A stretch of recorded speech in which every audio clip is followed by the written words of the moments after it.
미국에서 가족들과 함께 좋은 곳에서 함께 오랜만에 대화하며 정을 나누는데, 근데 제가 이제 자녀들에게 이렇게 오랜만에 만나 좋은 음식을 먹고 좋은 곳을 구경하고 함께 대화하는 것도 아빠의 인생의 행복이지만 아빠의 가장 큰 행복은 사람을 살리는 것 같다.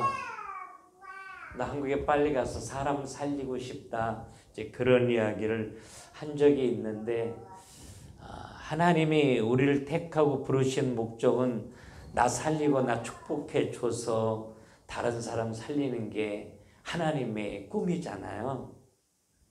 이 지구의 온도가 1.5도 정도 높아지면 인류의 생존이 굉장히 어렵다고 그래요. 그런데 지금 현재 1도 정도가 높아졌다 합니다. 그래서 0.5도만 더 높아져도 심각한 위기 앞에 우리가 서게 된다고 해요. 러시아에 단기 선교를 가려고 어제 전화해서 날씨가 많이 춥냐, 겨울옷을 가지고 가야 되냐 물었더니, 목사님 신기하게 지금은 꽁꽁 얼어서 추워야 될 텐데 춥기는커녕 비가 계속 내린다고.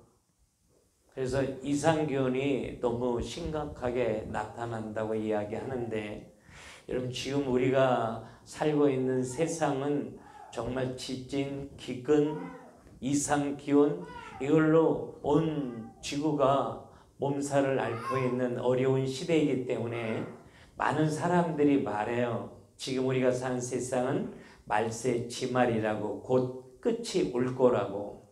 그런데 성경 마태복음 24장 14절에 보면 이 천국 복음이 온 민족에게 증언되기 위하여 온 세상에 전파되리니 그제야 끝이 오리라, 이렇게 이야기합니다. 그러니까 이 세상에 정말 끝이 오려면 이 복음이 땅끝까지 증거되어져야 되는데, 그 일을 위해서 하나님이 우리를 택하셨다라고 하는 거죠. 왜 우리가 많은 사람들이 있는데 예수 만나 구원받게 된 건지, 세상 사람들이 바보 같다고 생각하는 하나님이 주시는 꿈이 우리 안에 있어서 그 꿈을 이루고 싶어서 우리가 기도하고 있는 것인지, 우리는 하나님이 택하시고 하나님이 우리를 부르시고 구원하는 순간에 누구든지 이런 하나님의 놀라운 계획 가운데 있게 되는 거예요.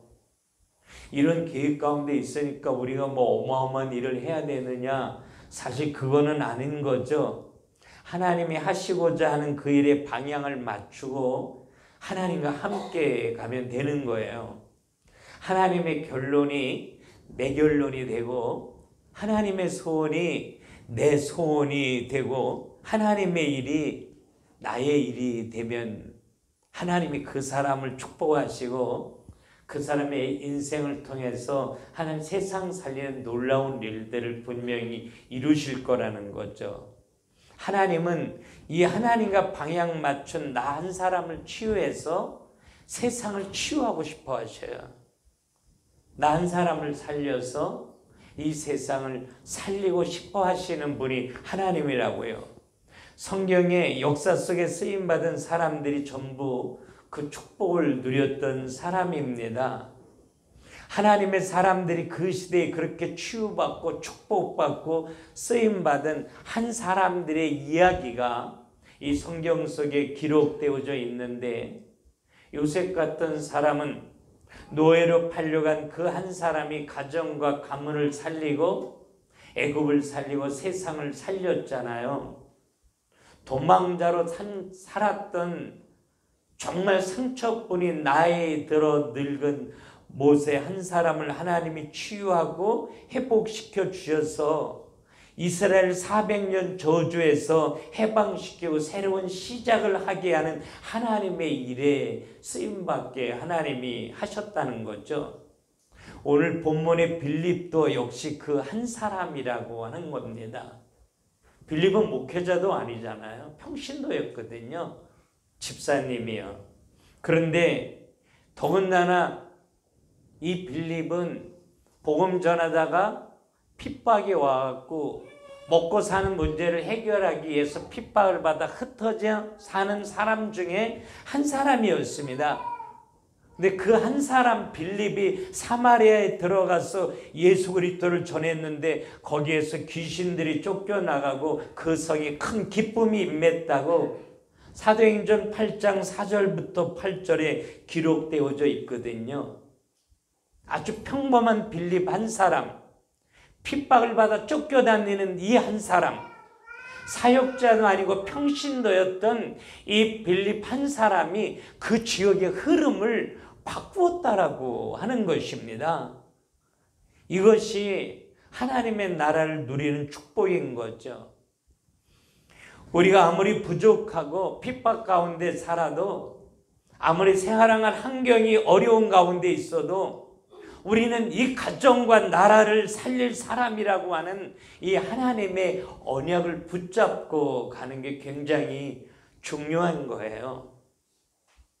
세간에 앉아서 다른 사람들의 손가락질을 받으면서 가정이 살아야 되겠다는 그런 생각을 가지고 세간에 무너져 사는 마태를 예수님이 부르시잖아요. 그 마태를 부르시는 순간에 마태는 세상 살려 하나님의 계획 속에 있었고 또 그렇게 살 수 있도록 하나님이 하셨잖아요.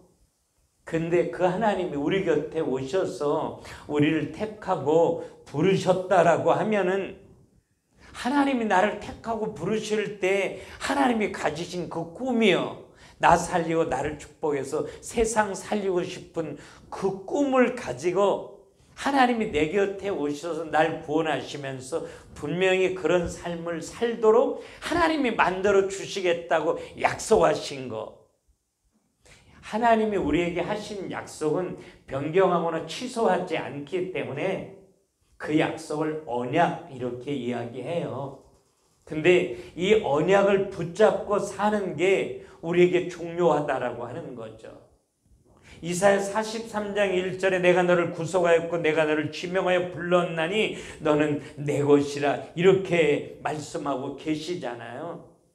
하나님이 우리를 택하시고 지명하여 부르셔서 나 살리고 나를 축복해서 세상 살리는 꿈을 가지고 내 삶 속에 역사하시겠다고 약속하셨는데, 이 약속은 내 힘으로 이룰 수 없기 때문에 하나님이 분명히 이루어 가실 줄로 믿고 하나님 바라보고 사는 사람, 그 한 사람을 하나님이 찾으신다라고 하는 사실입니다. 그래서 우리는 이 말씀을 붙잡고 오늘도 승리할 수밖에 없는 성령 충만을 위해서 기도할 수 있어야 된다라고 하는 거예요. 분명히 하나님의 손으로 이 약속을 이루실 줄로 믿고 세상 바라보거나 환경에 무너지지 아니하고 오직 예수 바라보고 믿음 가지고 나아갈 수 있도록 기도하는 자, 이 한 사람을 통해서 하나님이 일하시는데 하나님의 시간에 하나님의 손으로 응답하시고 축복해 주신다는 거예요. 여러분이 읽고 있는 성경의 이야기가 바로 이런 이야기라고 하는 것입니다. 그래서 하나님이 우리를 택하고 부르실 때에 이런 놀라운 계획을 가지고 부르시고 이 하나님의 손으로 역사하신다라고 하는 이 사실이 우리에게 흥분이 되어져 보라는 거예요. 하나님이 나를 통해서 어떻게 이 세상을 살리실까 말이에요. 하나님이 아브라함을 택하고 부르면서 내가 너를 축복해 세상을 살릴 거야. 많은 사람들에게는 우습게 여겨질 소리였지만 그것이 하나님의 말씀이었기 때문에 이 말씀을 붙잡고 그대로 될 줄로 믿고 하나님을 바라보는데, 하나님이 이런 아브라함을 의로 여기시고 아브라함의 인생 속에 역사하시고 축복하셔서 세상 살리셨잖아요. 그 하나님 내 하나님 맞잖아요. 그 하나님 나를 택하신 거잖아요. 그 하나님이 나에게 꿈을 가지고 오늘 역사하시는 살아계신 하나님이라고 하는 사실입니다. 그래서 하나님이 나를 통해서 이 세상 살리는 놀라운 일들을 이루시기 위해서 하나님의 계획 가운데 있는 한 사람을 내게 붙여주실 줄로 우리는 믿으라고 하는 것입니다. 그래서 우리가 서 있는 자리, 하나님이 허락하시는 이 자리는 그 한 사람을 만나는 축복의 자리인 줄로 믿어야 우리 삶 속에 만남의 축복이 이루어져요. 그래서 우리가 길 가다가 우연히 만난 사람도 하나님이 내게 붙여주시는 하나님의 계획 가운데 있는 세상 살리는 하나님의 꿈과 놀라운 계획 가운데 하나님이 부르시는 한 사람일 수 있다라고 하는 것입니다. 오늘 본문에 빌립과 이디오피아 네시아의 만남, 여러분 이거 우연이 아니었잖아요. 어느 날 빌립 집사님에게 성령께서 이 광야 쪽으로 가게 하십니다. 광야로 가야 될 이유가 전혀 없지만 하나님이 가라고 말씀하셔서 광야길을 걸어가다가 이디오피아 내시를 만나게 되잖아요. 여러분 그렇게 이디오피아 내시를 만나게 되는데 성령께서 계속 이야기하면서 너 수레로 가까이 가라. 그래서 수레로 가까이 가서 보니까 이디오피아 내시가 이사야 53장을 읽고 있는 거예요. 예수 그리스도의 손안에 대해서 계시해 놓은 이 성경을. 빌립이 묻습니다. 너 그 내용이 무슨 내용인지 알아? 가르쳐주는 사람이 없어 내가 무슨 내용인지 모르겠다고. 그랬을 때 빌립이 그 이디오피아 내시에게 그것이 바로 메시아 예수 그리스도를 의미하고 있음을 잘 설명해 주면서 이 복음을 전하는데 이디오피아 내시가 갑자기 물 있는 곳에 와서 나와 함께 내려가자. 그리고 나한테 세례를 달라고. 그래서 빌립에게 세례를 받고 이디오피아에 들어가서 이 아프리카를 살리는 주인공으로 세워지게 되거든요.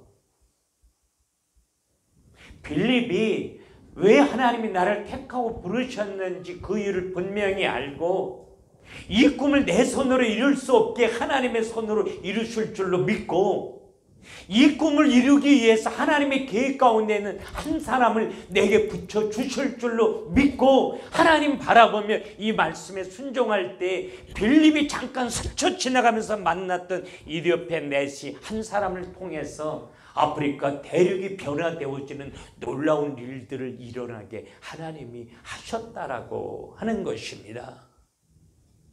여러분, 이 중요한 축복을 나눌 사람이라면 많은 사람, 또 이상한 사람 중에 한 사람으로 숨어서 올 수도 있다라고 하는 거예요. 다시 말하면 그냥 많은 사람 중에 한 사람인데 그 한 사람을 내게 붙여줄 수 있고요. 정말 이해할 수 없는 이상한 사람, 비껴가고 싶은 그 한 사람이 하나님이 내게 붙여주는 사람일 수 있다라고 하는 것입니다. 저는 개인적으로 만남을 굉장히 소중하게 생각합니다. 하나님이 내게 붙여주신 한 사람을 혹이라도 놓칠까 봐 말이에요. 그래서 하나님 이 사람 살리라고 내게 붙여주신 거예요? 아니면 제자로 세우라고 붙여주신 거예요? 이런 기도를 제가 사람을 만나면 하나님 앞에 계속 하고 있는데 우리가 모든 만남을 중요하게 여기고 모든 사람을 중요하게 대하는 이유는 그 중에 한 사람을 하나님이 꿈과 계획 가운데 내게 붙일 수 있기 때문이에요. 여러분, 그렇다라고 하면 우리에게 제일 먼저 중요한 게 보는 눈이 달라져야 돼요. 보는 눈이 훈련되어져야 됩니다. 우리가 깨트려야 할 그런 틀 중에 하나가 여러분 어떤 거냐면 내 기준으로 사람을 보는 거예요. 이걸 선입견 이렇게 이야기해요. 저 사람 저런 사람이야. 그리고 밀어버리는 이 선입견. 이거 선입견을 가지고는 하나님이 내게 붙이는 사람을 만날 수 없다는 것입니다. 그리고 육신의 기준으로 우리 사람을 보잖아요. 외모로요. 여기서 중요한 축복을 다 놓치게 된다는 거예요. 인간관계에서 외모 굉장히 중요합니다. 그러나 사무엘상 16장 7절에 보면 하나님은 외모를 보지 않고 중심을 보신다 이렇게 말씀하고 계시거든요. 외모로 사람을 판단하고 사람을 바라보지 않고 그 사람의 중심을 하나님의 눈으로 바라보기 위해서 기도할 수 있는 사람에게 하나님의 계획 가운데 있는 한 사람을 내게 붙여주신다라고 하는 거죠. 우리는 세상의 성공 기준으로 사람을 볼 때 참 많이 있잖아요. 학벌, 돈, 쥐 이런 거로요.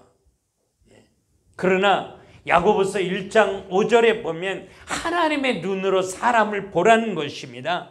아무리 모자르고 실패한 사람도 하나님이 쓰고자 하면 아무도 막을 수 없잖아요. 예수님의 12 제자, 예수님이 찾아나서 그들을 부를 때 사람들이 다 웃었을 거예요. 세간에 앉아있는 마태를 찾아가서 마태를 부르면서 내가 너를 통해 세상 살릴 거야. 사람들이 배꼽을 잡고 웃었을 거예요. 미친 짓이라고. 주님은 외모를 보고 사람을 대하지 아니하고 그 사람의 중심을 보고 하나님은 만남의 축복을 이어갔어요. 이 마지막 시대에 정말 이제는 더 이상 버팅길 수 없는 벼랑 끝에 서 있는 이 마지막 시대에 하나님의 택한 백성을 살리기 위해서 하나님의 계획 가운데 나를 부르시고 나를 통해서 또 한 사람을 하나님이 찾기를 원하신다라고 하면 기준이 달라야 됩니다, 여러분. 선입견은 무너져야 됩니다. 외모로 사람을 판단하지 말아야 된다라고 하는 것입니다. 세상의 기준으로 사람을 바라보고는 하나님이 찾으시는 사람을 만날 수 없다는 것입니다. 그래서 우리가 복음의 눈으로 사람을 바라볼 수 있어야 이 만남의 축복이 이어지기 때문에 야고보서 1장 5절에 너희에게 지혜가 부족하거든 후히 주시고 꾸짖지 아니하시는 하나님께 구하라 그리하면 주시리라 그랬는데 이 지혜는 헬라어 원문에 하나님의 눈으로 보는 능력 이런 뜻이에요.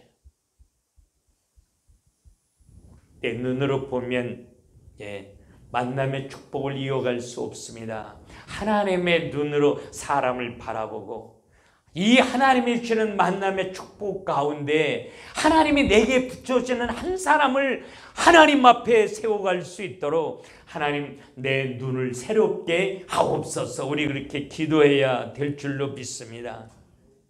모든 만남 속에서 성령의 인도를 받는 하나님의 절대 축복을 누려야 돼요. 오늘 빌립이 기도 속에서 성령의 음성을 듣고 성령의 인도를 받아서 이 만남의 축복을 누리게 되잖아요. 오늘 26절, 29절, 39절에 계속 하나님의 인도를 받는 모습이 오늘 성경 속에 소개되어져요.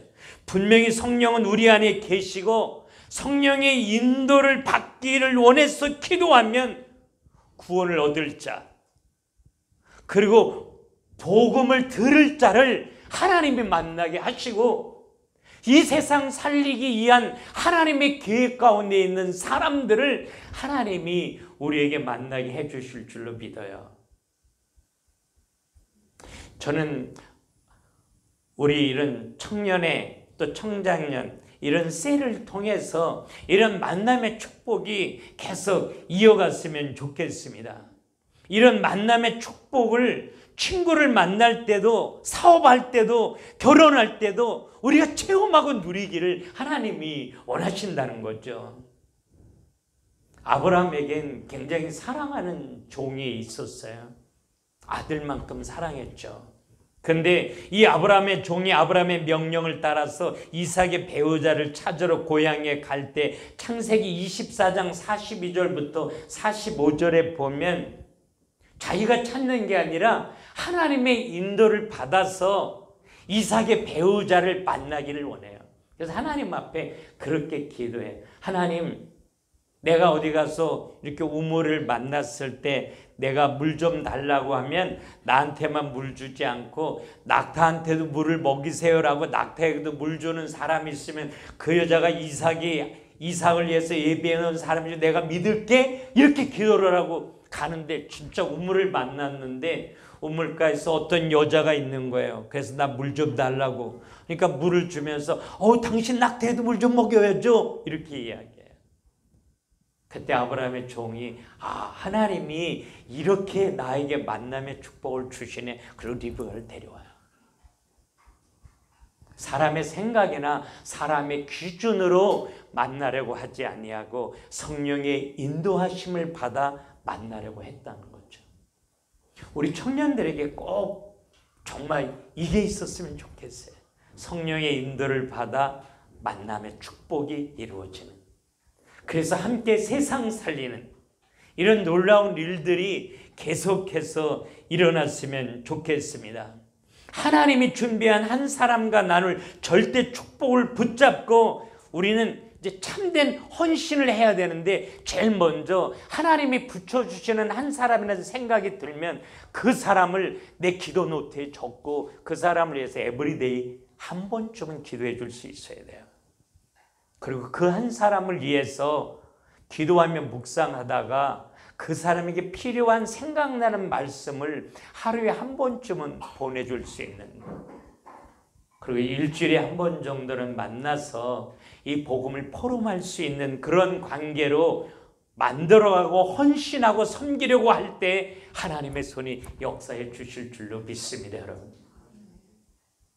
그래서 우리 셀 모임을 하는 거, 이 셀이 서로 상처를 살펴주고 서로의 마음을 나누면서 정말 이 살아있는 복음 대신 그리스도를 함께 나누며 하나 되는 그런 하나님의 놀라운 축복 가운데 있기를 원합니다.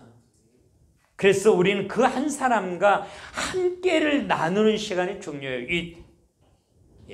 임마누엘, 원네스, 이게 제자훈련의 키입니다. 함께라고 하는 거, 우리가 하나 되는 거. 여러분들이 셀 모임 할 때 이 키를 꼭 붙잡고 할 수 있어야 된다라고 하는 거예요. 매일 만나기 어렵습니다. 그러나 기도로는 매일 24시간 만날 수 있잖아요. 그래서 성령이 소통하게 하시고 함께를 누리게 하시는 거죠. 바울과 실라가 하나가 되어 유럽 선교를 만들었던 것처럼, 모세와 여호수아가 하나 되어 가나안 정복을 이뤘던 것처럼, 우리가 하나 되어질 때, 함께 있게 될 때 하나님은 그 가운데 기름 부으시고 역사해 주실 줄로 믿습니다. 내가 만나고 내가 지원한 한 사람이 세계를 바꾸고 세계를 살릴 수 있는 줄로 믿으시기 바랍니다. 오늘 본문 39절에 빌립이 에디오피아 내시를 만나 복음을 설명하고 다시는 보지 못했다 이렇게 성경 기록하고 있는데 상관없습니다. 다시는 보지 못할지라도 성령이 일하시면 어마어마한 일들이 벌어지니까요. 실제적으로 아프리카가 바뀌어졌잖아요. 여러분, 하나님의 절대 계획과 하나님의 절대적인 이 축복의 언약을 붙잡은 나 한 사람이 중요한 것입니다. 하나님이 준비한 한 사람을 위한 기도, 헌신은 절대로 땅에 떨어지지 않을 줄로 믿고 이 나라 살릴 축복을 누리는 그 한 사람이 여러분이길 주님의 이름으로 축원합니다. 기도합시다.